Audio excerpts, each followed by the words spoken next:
I just heard about this. I get well briefed before I come out here. The fact that some advisor who never worked on our staff expressed an opinion that I completely disagree with in terms of the voters is no reflection on the actual process that was run. In Brisbane, President Obama tried hard to downplay Jonathan Gruber's role in the formation of his health care bill. Gruber, who was not only paid by HHS, but eventually made millions from other federal agencies and states, has since talked often about his time dealing directly with President Obama. So we had a meeting in the Oval Office with several experts, including myself. Leaving all of that out, President Obama issued a challenge to reporters in Australia. I would just advise all of every press outlet here, go back and pull up every clip, every story, and I think it's fair to say that there was not a provision in the health care law that was not extensively debated and was fully transparent. Looking back, even in 2010, the process was considered anything but transparent. In fact, as James Rosen noted, the founder of liberal FireDogLake.com, Jane Hampshire, wrote in March of 2010 about Gruber.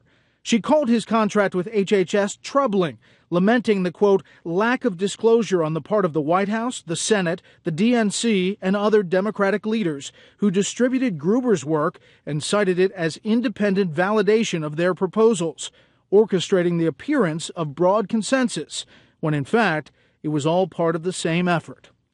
An effort that started picking up steam soon after Gruber's $400,000 HHS contract went into effect in 2009. Before long, Gruber was being cited everywhere. On Capitol Hill. According to Gruber, who has been our guide on a lot of this, it's somewhere in the vicinity of an $8 billion cost. And in the press. In early November 2009, Gruber released his House health care bill analysis, which was picked up by then Washington Post columnist Ezra Klein, under the blog title, Massachusetts Provides Evidence That Healthcare Reform Lowers Insurance Premiums. MIT health economist John Gruber sends along a paper looking at premiums under the new House plan. The White House blog then quickly linked to Klein's post and praised Gruber's, quote, objective analysis, which then made its way back up to Capitol Hill. And still no mention that Gruber was working for HHS. I don't know if you have seen Jonathan Gruber of MIT's analysis of what the comparison is to the status quo versus what will happen in our bill. 2 weeks later came Gruber's analysis of the Senate version of the health care bill. That was picked up by Atlantic's Ron Brownstein in a piece called A Milestone in the Health Care Journey. In it, Gruber is quoted, sourced this way.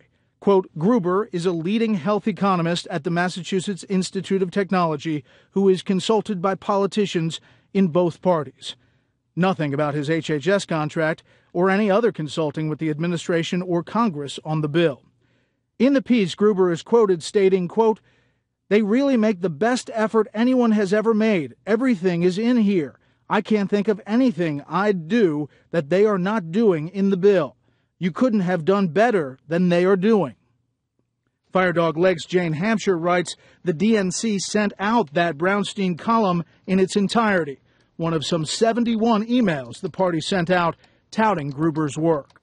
Mike Allen of Politico had this post in his playbook the next day under the heading, Obama makes Ron Brownstein blog post mandatory reading for the West Wing, saying all senior staff and anyone involved or covering health care should see the piece.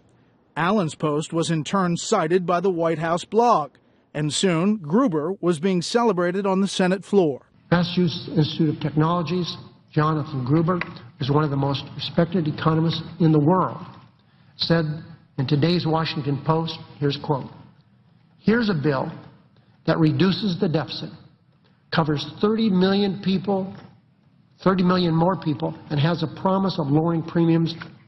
Pretty good statement. That op-ed Gruber wrote in the Washington Post laid out his analysis of the cost of the bill. And here's how he was identified at the end.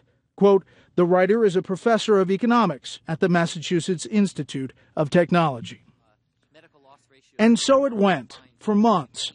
Hampshire wrote that Gruber's spreadsheet for scoring the bill ended up looking very similar to the Congressional Budget Office official scoring, adding, quote, "Now that it is known that Jonathan Gruber was a White House consultant, the assumptions that have been used by the White House to estimate the impact of the health care bill for decades to come should be made publicly available." The reason that I think this conversation ends up being a little frustrating is because the focus entirely is on Washington process. And yes, I have said it. That is an ugly process. This is and the reason, of the U.S. economy, though, sir. Sir, 1/6. and Brent, let me tell you something. The fact of the matter is that for the vast majority of people, their health care is not going to change. Well, how but can so the notion you guarantee that they're not going to be able to keep their doctor? Brent, you got to let me finish my answers. But sir, I know you don't like the filibuster. This notion that this has been not transparent,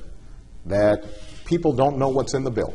Everybody knows what's in the bill. I sat for 7 hours. Mr. President, you couldn't tell me what the special deals are that are in or not today. I just told you what was Connecticut in. Not in. Connecticut, what are you specifically referring to? $100 million for the hospital. Is Montana in for the asbestos program? Listen, there are people, this is real money. Absolutely. People are worried about this stuff. And as I said before, the final provisions are going to be posted for many days before this thing passes.